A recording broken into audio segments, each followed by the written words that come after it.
Da da da. Da da da da. Bo do do do. Do do. Do do do do. Do do do.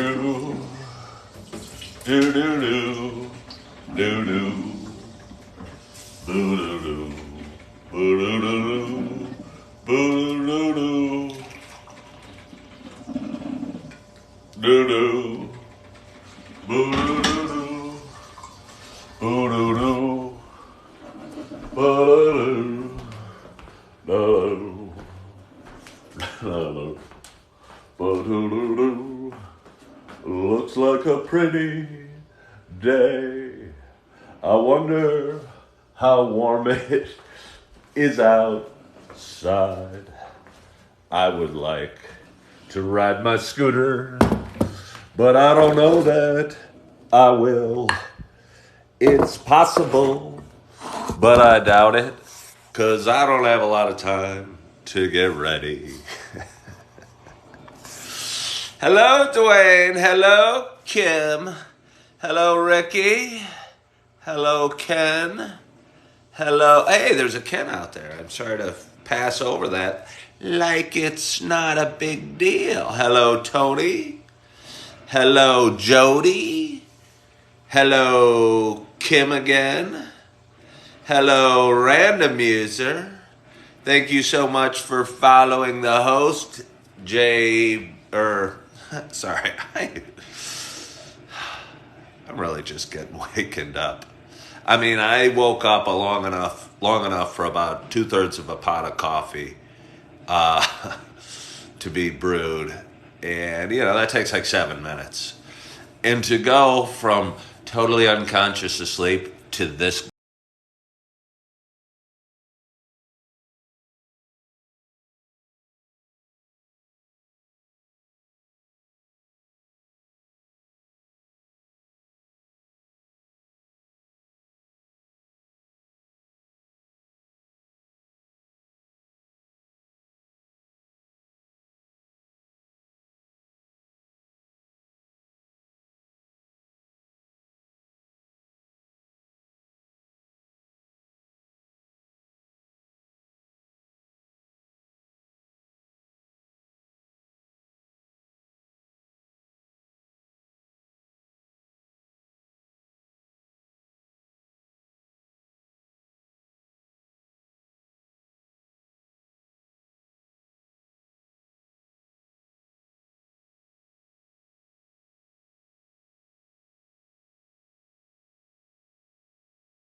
doing that for about 3 months. It's kind of a stepping stone till I find out what I'm going to do next when I grow up. The aisle next to me is the coffee aisle. And if I get an opportunity to spread the love of the cinnamon dolce from Starbucks, I do. I do, to all the customers that come through my aisle. If anybody looks at Cinnamon Life, Cinnamon Toast Crunch, anyone's thinking of looking for the spice aisle, I find any excuse I can to sing the praises of the Cinnamon Dolce. So I'm going to have another sip.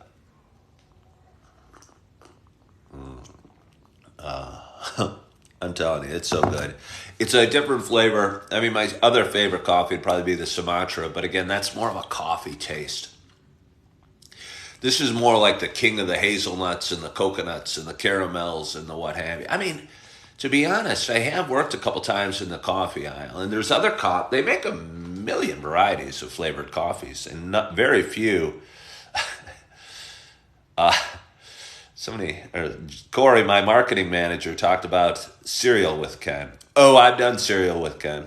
I have done cereal with Ken on Coffee with Ken. I almost need to merge the two as I am running late. Again, I woke up today at like 5:56. I woke up at like 4:20, was kind of stressed a little bit and worried about life and worried about some of the things that I have coming down the pipeline. I think I made some decisions of what I'm going to be doing in the next few weeks. I got a lot to do in the next few weeks. I think a lot of those have been weighing on me over the last 24 hours or so. I had a rough day at work yesterday. I was feeling like, hey, I should be somewhere else, doing something else. But despite those feelings, I think we're where we're supposed to be at the moment. And it's okay to hear signals or messages from God. And I think maybe that's what was happening yesterday. As a matter of fact, and you can't see it, I'm not flipping you off, I apologize. But I just took off a Band-Aid. I was stocking some ice cream because I needed some help in the frozen foods section. And I smashed my finger on something in the freezer, and it hurt really bad, and it cut it. And I had to get a Band-Aid on. So I think that was one of God's ways of sending me the message that I got to get moving. But I didn't have to get moving at that moment. And I talked to some of my friends at work, and they helped me feel a little better. It just felt good to be able to talk to some humans and feel connection and feel, calm down a little bit, because it was a tough morning. And again, I'm facing a lot of stuff over the next few weeks, and I think I'm formulating a plan. And it's a kind of a crazy plan, but sometimes in life, when life deals you crazy cards, you got to play a crazy hand. And I think that's what I'm going to do. What did I end up doing with Augie yesterday? It was kind of a typical day. Our days are, it's Thursday. Thursday I have to work, so I don't get to pick them up till 3:45 or so. So I only have a few hours with them. Picked them up, went to Starbucks, had a banana, had some pretzels, had whipped cream. They gave us two whipped cream cups, which I think Augie extra appreciated. It's hilarious because the Starbucks I go to has these huge soft chairs. And I take one that's the best seat in the house, and he's next to me. And he's in this massive chair, and he's a little guy. He's beautiful, though. And I don't know. He's having his pretzels, looking around, staring at girls. I mean, I'll stare at boys, but I almost think he stares at girls. I mean, he just turned 2, but I think he gets everyone gives him a lot of love. I mean, he's a little angel. And I think he kind of knows it. He works it. Kudos to him. Good morning, Julie Flanagan. How are you? Been thinking about you a lot, lady. Julie Flanagan. Do I get Mr. Clean jokes? Well, sure. I mean, yeah, sure. I've thought about going as Mr. Clean for Halloween and wearing a white shirt. I'd need bigger muscles. He may or may not have a white mustache, which I don't too. Bald is beautiful, Harold. Have a good Friday. Hey, Corey, thank you so much for tuning in and all your contributions over the last few days. I appreciate you. Have fun being your marketing manager. But anyway, it's about 6:17. I don't have a long time to talk to you today, but I did want to hop on, have a couple sips of coffee. And again, for anyone just tuning in, it's the Cinnamon Dolce. We have the sun coming up kind of in the east over the. I'm really going to miss this view. I'm going to miss this view. That's one thing that's. I mean, there's several things I'm going to be sad about when I move out of here. But I have a big window. Wish I should have cleaned it. Give it a good cleaning sometime in the last year. But we forget some things. Hello, Brian Francis. Um, but again, it looks like it's kind of like a little vacation block. It's so weird because where I live, it's Main Street in a big town in Illinois with a ton of $1 jillion homes, and I just live on the quietest little part of town at the end of a quiet cul-de-sac in a quiet neighborhood, so close to downtown, with such tiny little homes that are so not like Naperville. Uh, it's like they're little cottages near a lake in Wisconsin, I'll just say. What I would imagine cottages to be like in a lake near Wisconsin. And it almost feels like you're on vacation a little bit. Not that it's paradise or anything, but it's just so quiet.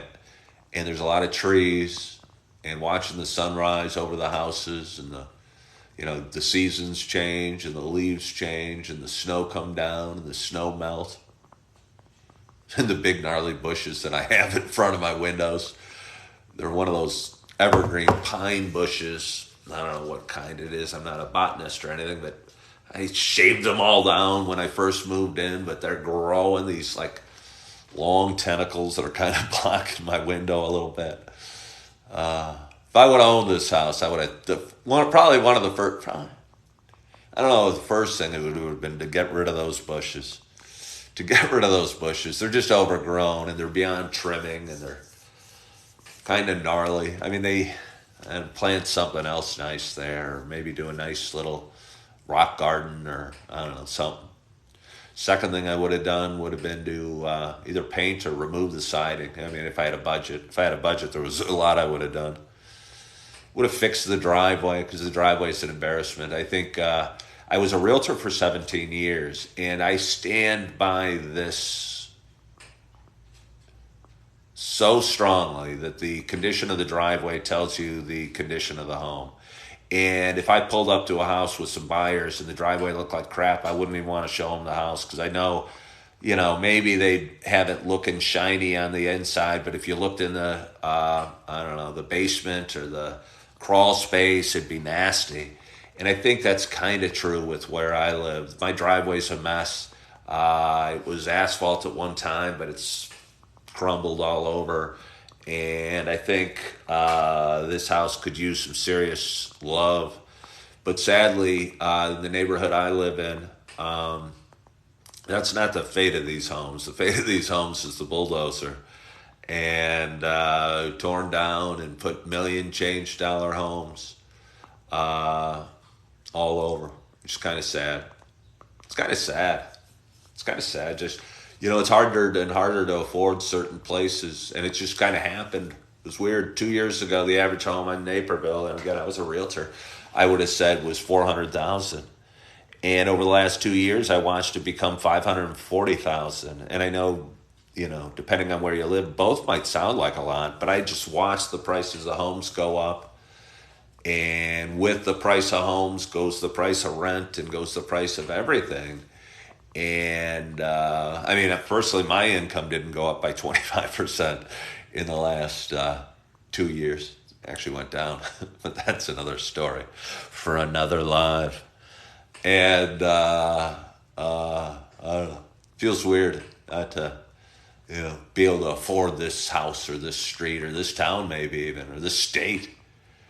And I think that's okay, and I think I've come to peace with it, and I think I've had a meeting with God about it and figured out reasons that seem kind of abstract to me or confusing to me because of the things I do love that are in this state.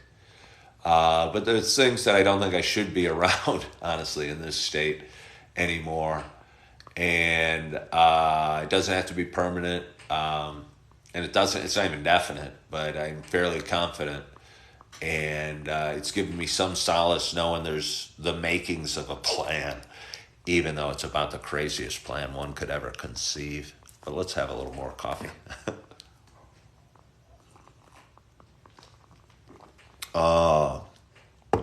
But anyway, it's Friday morning. Hello, lovely Jen. I hear you're lovely. Kind of appreciate people that put compliments to themselves in their first name. I think it's okay. I think society has told us we should be humble and modest and almost ashamed of being good looking or smart or talented or whatever, or not talk about it. And I'm not saying you should be a cocky, braggy jerk, but I think it's okay to be okay with things you're good at. And know that you're great at playing chess or playing tennis or running, or you're a great mother, father, brother, son, or that you're awesome at this or that you're great at this. But for some reason, society has taught us, I don't know, to be ashamed almost of it all. And I don't think that makes a lot of sense. And I think if I was given a motivational speech, or whatever, I'd get on stage, I'd grab the mic, and I'd tell everyone to take out some paper and write down 3 things they're awesome at. And I bet you it would be hard for most people. It'd be hard for most people because we're trained to not be proud of ourselves, I think, or to be shamed or humble or too, and humility's fine. But it's okay to know that you're also good at things, or that you're, caring, or that you have a huge heart, and not be so quiet and not be so timid and not be afraid to open up to the world. And a little bit, I think that's what I do here in a way that confuses so many people, is I just kind of talk and be me. I am from Illinois, Chicago. You're from the Philippines, so I'm from just outside of Chicago in Illinois. And I live currently in a town of 145,000 people called Naperville, Illinois. I work in I got to go to work in 35 minutes, so I got to get moving. I got a banana to eat. I got some cereal to eat. I got some coffee to drink, some showering to do, some driving to work, some hurrying in, putting on my name tag, stocking some shelves, working hard, smiling, and spreading joy, and feeling good, and doing my best and moving forward. So good morning, Keith. I'm just signing off. I got to run out the door and get ready for work and head on off, or I get to do all those things, and I'm looking forward to it. And I hope you guys had a wonderful night's sleep. I'm telling you, since I stopped drinking 18 months ago, I really appreciate the value of a good night's sleep and the deep sleep you get and the weird dreams you have. For anybody out there that's struggling with sleeping, I'd ask you, do you drink alcohol? And if you are struggling with sleeping and you drink alcohol, I will promise you that drinking alcohol messes up your sleep patterns. And I would so encourage you to put drinking aside and give sleep a chance, because sleep feels really good when you get that deep sleep and you wake up and you go, whoa, I was dreaming. I don't even know what's going on. And just a minute ago, I was doing this in my dreams. And you lose that when you drink alcohol. And I lost that for like 30 years, which is weird. But it feels good to wake up and be warm and safe in bed and not have the yucky, toxic feelings of alcohol pumping through your veins. So anyway, one more sip of coffee. Thank you so much for joining me today. I appreciate you. I hope you had a wonderful night's sleep. I hope you're excited about your day. You're feeling good. You're loving yourself. You're forgiving yourself. And as always, I hope to talk to you soon. Bye-bye.